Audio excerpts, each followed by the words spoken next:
Hello दोस्तों, नमस्कार। स्वागत है कहानियों की दुनिया में आप सभी का। आज की हमारी कहानी आशा, आत्मबल और विश्वास को बढ़ावा देने वाली कहानी है। निराशाओं के भंवर में घिरे हुए किसी व्यक्ति को या विकलांगता के शिकार व्यक्ति को जीवन से निराश होने पर उसे आशा की किरण दिखाती हुई एक कहानी है। 1 साल पहले शुरू करते हैं आज की कहानी। फरवरी की धूप सुहावनी लग रही थी। विशाल शारदा नहर का हरिया जल कलकल करता हुआ अपने गंतव्य की ओर चला जा रहा था। इसका गंतव्य था दूर दूर पहुंचकर कृषकों की खेती को हरी भरी करना। लाखों व्यक्तियों की जीविका इसी से जुड़ी हुई थी और इससे बुझती थी करोड़ों लोगों की प्यास। इसके आसपास काफ़ी वनीय क्षेत्र था, लेकिन अब वृक्षों के नाम पर थोड़े बहुत शीशम, साल, सागवान व अन्य किस्म के वृक्ष शेष रह गए थे। बृहस्पतिवार का दिन था। मैं अपने दोपहिया वाहन से कार्यवश राष्ट्रीय ऊर्जा संस्थान वनवासा में आया। मुझे जिस सज्जन से मिलना था वे कुछ देर पहले ही जा चुके थे।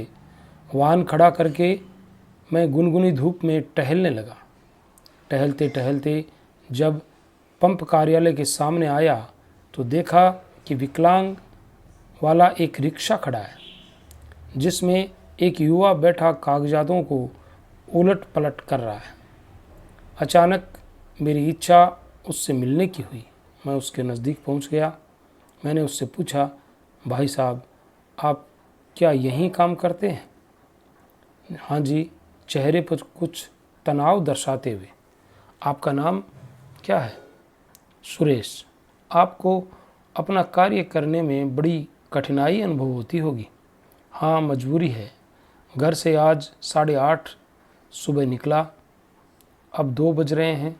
पेशाब जाने की इच्छा हो रही है, लेकिन कोई साधन नहीं है। चेहरे पर तनाव ओढ़े पेड़ों पर हाथ रखते हुए वह बोला, इस तरह बैठे बैठे किडनी की थैली भी बढ़ गई है। पहले तो पास में ही क्वार्टर था, तब मैं चला जाता था। अब तो मजबूरी ही मजबूरी है। अपना और बच्चों का पेट पालना है। यदि रिक्शे पर बैठे बैठे करता हूँ तो रिक्शा गंदा हो जाता है, फिर कोई आड़ नहीं, लोकलाज भी करनी पड़ती है। घर में तो पत्नी है, वह मेरी सहायता कर देती है, डब्बा पकड़ा देती है, बस उसी से काम चला लेता हूँ। अब कोई जीवन रह गया है? अब तो केवल नरक भोगना है, नरक। साल भर पहले क्या ज़िंदगी थी, अब क्या हो गई। सब ऊपर वाले का खेल है, इसका ही नाम है करनी भरनी। उसकी दर्द भरी बातें सुनकर मैं भी मोम सा पिघल गया था।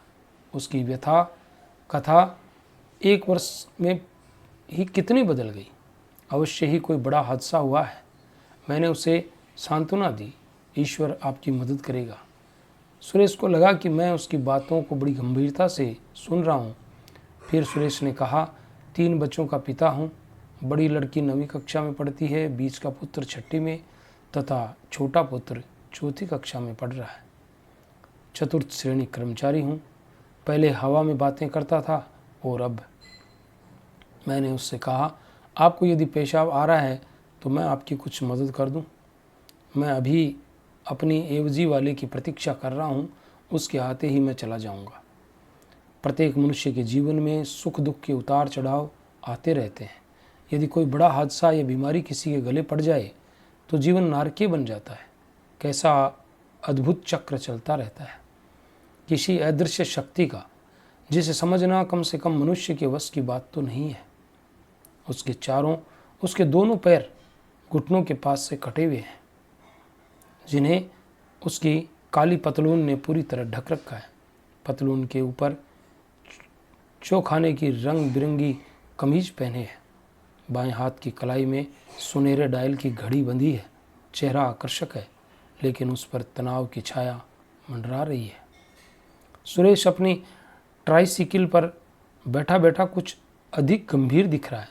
मैंने उससे पूछा, ऐसा लग रहा है कि आपको कोई घटना याद आ रही है, शायद उसी में खो गए हैं। क्या मैं उस घटना को जान सकता हूँ? मेरी स्थानांतरण वनवसा से 1 वर्ष पहले दिल्ली में हो गया था। मैं अकेला ही वहाँ चला गया, परिवार को साथ नहीं ले गया था। सोचा कि पहले कमरा देख लूँ, फिर परिवार को ले जाऊँ, क्योंकि दिल्ली में मुझे सरकारी क्वार्टर नहीं मिला था। 1-2 रिश्तेदार भी दिल्ली में रहते थे। उन्होंने आश्वासन दे दिया था कि रहने के लिए कमरा ढूंढ देंगे। उन्होंने मेरे लिए एक कमरा किराए के लिए ढूंढ लिया था। मैं अपने कार्यालय में अवकाश मिलने पर एक दिन अपने रिश्तेदार के घर जा रहा था। जब मैं तिलक ब्रिज के पास पहुंचा तो अचानक मुझे सोच जाने की इच्छा हुई, लेकिन आसपास निपटने का कोई साधन न था। एक मेरे दिमाग में विचार आया कि ब्रिज के ऊपर रेलवे लाइन है, वहीं जाकर आड़ में निपट लेते हैं।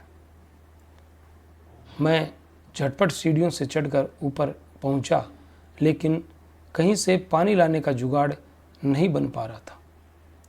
लगभग 100-150 कदम के फासले पर रेलवे स्टेशन था। मैंने सोचा वहीं से पानी की जुगाड़ करता हूँ। तभी दोनों ओर से ट्रेनें आ गई। मेरी बुद्धि खराब हो गई। हड़बड़ाहट में मैंने दौड़ लगा दी। जो होना था वह आपके सामने है। मेरी चीख, बेहोशी, पुलिस द्वारा अस्पताल में दाखिला, इलाज, परिचय पत्र से पहचान, ड्यूटी पर न होने के कारण इलाज का खर्च स्वयं वहन करना, पूंजी खत्म हो गई। दिल्ली से पुनः स्थानांतरण पर यहाँ भेजा गया। यही ट्राइसिकल अब मेरे जीवन का सहारा बन गई है। कौन किसकी मदद करता है, बस किसी तरह जीवन बसर हो रहा है। जीवन नरक हो गया है। ये सब व्यथा कथा सुनाते सुनाते उसकी पलकों की पोरें भीग गई थी। मैंने उसकी दुखती रग पर मलहम लगाने के लिए कंधे पर हाथ रख दिया और कई उदाहरण दे डाले। एक बार बस हरिद्वार से मुरादाबाद जा रही थी। 2 सवारियां आगे वाली सीट पर बैठी थी। उस समय भीड़ बहुत थी। नज़ीराबाद आया, वहाँ बस रुकी, भीड़ कम हो गई। वे दोनों सवारियां लघु शंका करने उतरी। वे दोनों निपट कर आए। तब तक एक महिला पुरुष के जोड़े ने सीट कब्जा ली। बस चल दी, लेकिन जोड़ा उठाने से भी नहीं उठा। वे दोनों अपना सामान उठाकर सबसे पीछे वाली सीट पर जाकर बैठ गए। कम चौड़ी सड़क पर अधिकतर वाहनों की रफ्तार तेज थी। बस के चालक ने तेज रफ्तार में चलते हुए एक कार को ओवरटेक किया, जबकि उसे दिखाई दे रहा था कि सामने की ओर कोई तेज रफ्तार से एक ट्रक आ रहा है। कुछ ही पल में तेज धमाका हुआ और चारों ओर चित्कार के स्वर सुनाई देने लगे। ट्रक में लदे प्रतिबंधित बीमार, कुछ पशु सड़क पर आ गए, कुछ घायल हो गए।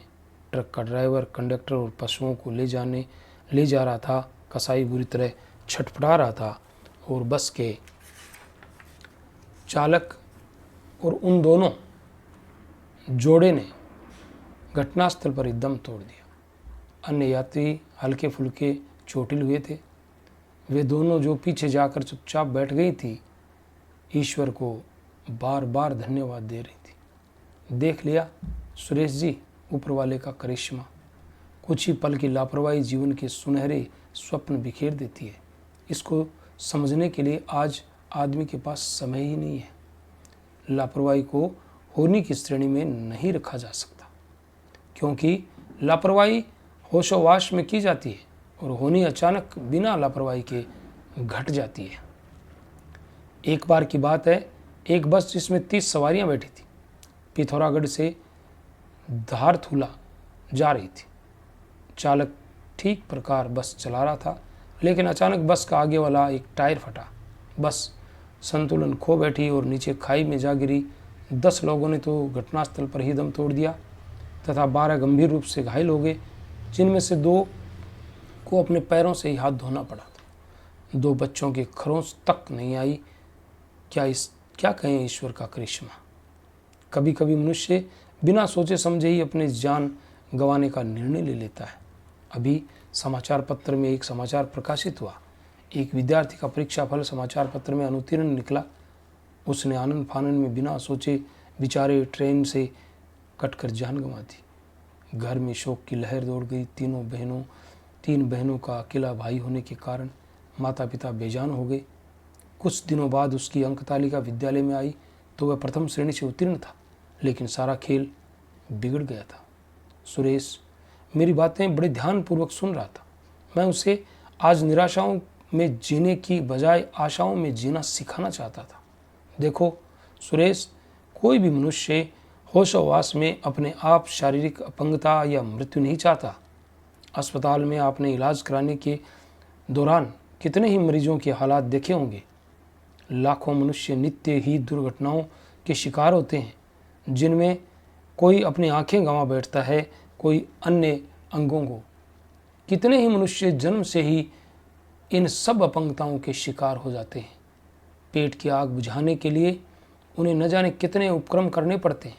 लाचारी बेचारगी इतनी बढ़ जाती है कि नित्य ही उन्हें हजारों लोगों की घोर उपेक्षा का शिकार होना पड़ता है। तब जाकर उनके पेट की भूख मिट पाती है। आपके पास तो बहुत कुछ है, सिर्फ पैर ही तो ईश्वर ने छीने हैं। हंसता खेलता परिवार, नौकरी, घर, सब कुछ तो है। इसलिए जो हुआ उसे भूल जाइए, प्रसन्न रहकर आगे का पथ बनाइए। मेरी हार्दिक शुभकामनाएं आपके साथ रहेंगी। संयोगवश हुई इस मुलाकात से सुरेश के मुख पर आत्मविश्वास झलक रहा था। तनाव और उदासी के बादल छंट गए थे। मेरे आग्रह पर उसने लघुशंका का उपक्रम आड़ में कर लिया था। उसका एवजी वाला भी थोड़े विलंब से पहुंच गया था। सुरेश खुशी खुशी मुझसे विदा लेकर अपने ट्राइसिकल से घर की ओर चल दिया। मैं उसे तब तक देखता रहा जब तक वह मेरी आंखों से ओझल नहीं हो गया। तो ये थी एक छोटी सी जीवन के कटु सत्य की कहानी। और अगर आपको ये कहानी पसंद आई हो तो हमारे चैनल को लाइक कीजिए, सब्सक्राइब कीजिए और मिलते हैं कल किसी नई कहानी के साथ। तब तक के लिए ऑल द बेस्ट।